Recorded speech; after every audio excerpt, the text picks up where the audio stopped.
All right, let's take a look at where we left off. We now have a currency. We have gold that's 100. Each one of these guys costs 25. Every time we hit one of these guys and they blow up, we get 25 back. So the thing though too is, and I want to take away, I was just talking to a student recently and he was like, well, when I get a job, there's a lot of stress when it comes to art, code, anything really, that you're going to, not be good enough or whatever. And you've developed this portfolio with a bunch of games and they gave you a shot and all this good stuff. And the point I want to get out just briefly is that, like, two things. One, try to keep your code and everything in life simple. So what I mean by that is try to break off any functionality into smaller scripts. There's this thing called single responsibility theory or whatever, and it works in every avenue. And also, when you go to talk to people, be direct and also be generous when you're asking for things. So what I mean by that is, like, if you want their advice so that you can get a job, don't just say, "Can you look at my portfolio?" Say, "I'm really interested in having you look at my portfolio so I can get a job at your studio." And then you're planting the seed that the reason the guy's looking at your portfolio is to get that you want a job at the studio.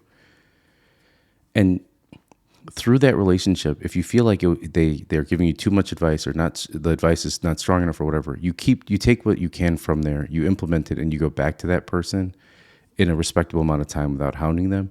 And eventually, you're planting enough seeds by doing this with enough people that you'll eventually get to the goal you want to get to. Anyway, back to coding. If you want more advice on careers or resumes and something, please reach out. We'll work on it together. All right, so I paused the video and I opened up my enemy health script. What I'd like to do is make the add a little bit of difficulty where as you're killing these enemies, over time it gets more difficult, like they get stronger and so forth. So down here we have this current hit points equals max hit points, and again, this is enemy health.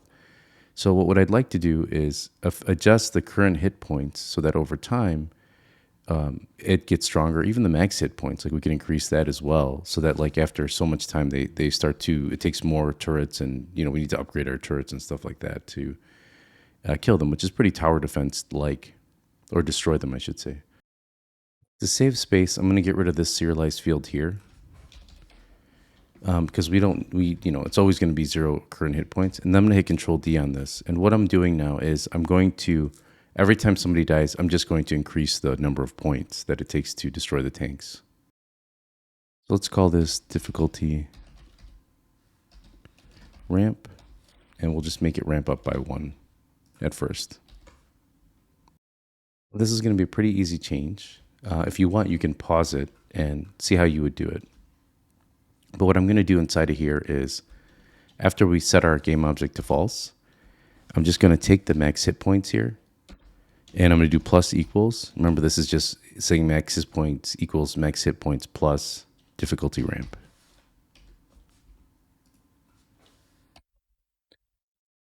And now what this will do is, after it's deactivated, we will increase the max hit points by 1, and then we'll do the reward gold. We'll reward them with some gold for destroying that tank. All right, so let's open up our bank script here. All right, so we have that, but the problem is, with time, they're going to overload our player. We also need to have some sort of way of ending the game if they do overload the player. So I think we'll do that in the bank script. So go ahead and open up your bank script here. And at the top, go ahead to using Unity Engine, duplicate that using directory, and we want to add our scene management system. Now, let's go ahead and hit Control S to save this. And on the build settings here, let's let that. For this particular game, because we have a lot of different games that we're playing in here, is what we want to do is, and you could really just add all of them in there and just reference them by name if you're building like a much bigger game. But for now, inside of our, let's kind of clean this up a little bit. Here's our level 01. We're going to put that in there, and that's our first one. So what I want to do is, inside of withdraw here is, so we have update display. Underneath this in the bank, I just want to check if the current balance is less than 0. What I'll do here is I'll call a method called reload scene.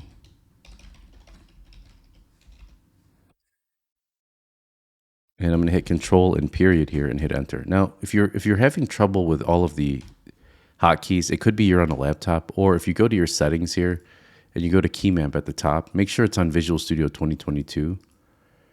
And that should give you, I haven't played with any of these other settings. It's just that's what I have it set to. So it's set to what's similar to Visual Studio. Now inside of Reload Scene, because we have the scene management class that we can use, I'm just going to say, hey, if our balance is less than 0, I'm going to do scene, current scene equals scene manager dot get active scene. And that's just the scene that we're currently working in. That's what this line of code does. So current scene now isn't being used anywhere. It's just a variable that's storing whatever our current scene is whenever reload scene is called. So let's go ahead and go back to our scene manager here, or grab our scene manager here, and we're going to use a method called load scene. And the scene that we want to load is essentially our current scene dot build index. And what this is this is the build index number at 0. So it's just going to make sure that we load the scene, that's the current scene, and we're confirming that that current scene is by build index. So I'm going to go ahead and save that. Let's go back to our enemy health script 2. And remember, we have this start method here where we are getting our enemy here. And what I want to do is I always want to make sure that this enemy, because remember, private enemy, and this is enemy health that's on there. I always want to make sure that on our enemies themselves, these are our tanks that are loading in our scene, that it always just adds this component, like it requires it on there in case we forget. And there's a really nifty way of doing this by just adding our angle brackets here and doing require component. And what's the component that we want to require? And it's type of, and then we're going to type in enemy here. So this is going to automatically add that enemy script as they appear in the scene, just confirming that it's there in case we forget to add it onto our enemy tanks. So let's save that. So let me show you how this require component works in case you missed it in a previous class, or I'm going to go ahead and create an empty game object here, and I'm just going to grab my scripts, and I'm going to grab enemy health. Now remember, enemy health has this require component enemy, but watch what happens when I drag it on there. It automatically adds that enemy script. And if I try to delete it, it gives me an error that says you can't remove enemy script because enemy health script depends on it. And this is the dependency that it's talking about.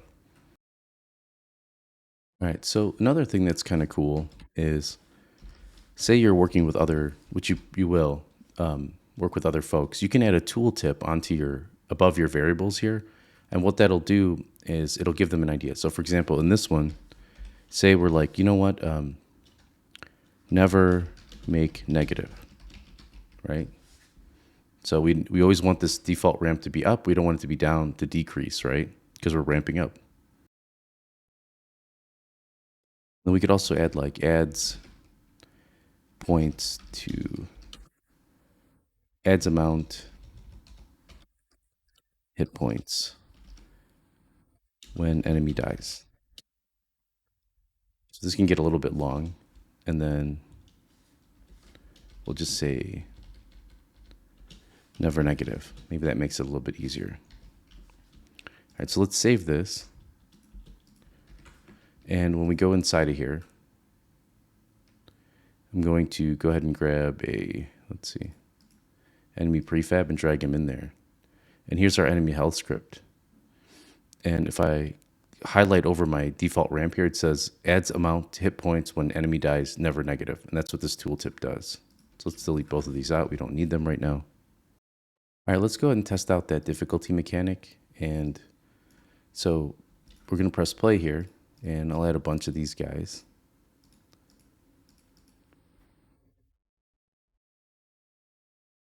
You can see it's taking longer for them to die. He got to 1.1. Almost to 2.1.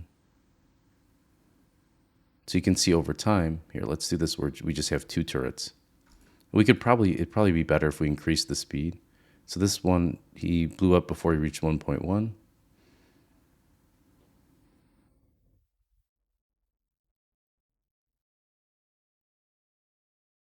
See how they're getting almost the 2-1 here? Now this guy reached all the way to 2-1. So it's working. Again, you might want to increase the tank speed because it's really slow game. And we want it to be kind of like high flying action here. So let's grab our object pool here and hit F to focus. I think that's good for this tutorial. We're getting to that 10-minute mark. And then what we'll do in the next videos, we'll do a little bit more code cleanup.